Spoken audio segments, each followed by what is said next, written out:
Film जगत हो, राजनीति हो या क्षेत्र हो व्यापार, जुर्म फरेब की हर गली से गुजरे जो कह के खबरदार।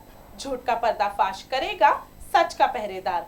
हर तरह की खबरें लेकर पेश है मुंबई रफ्तार।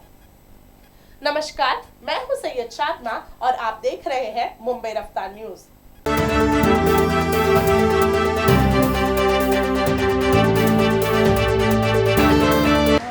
मैम कैसे हो?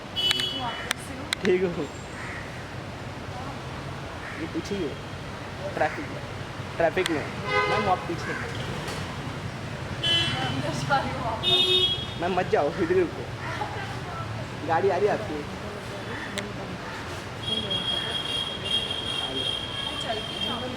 इसको फोटो देना मैम, इसको सेल्फी से बंद करो। मैम मुझे भी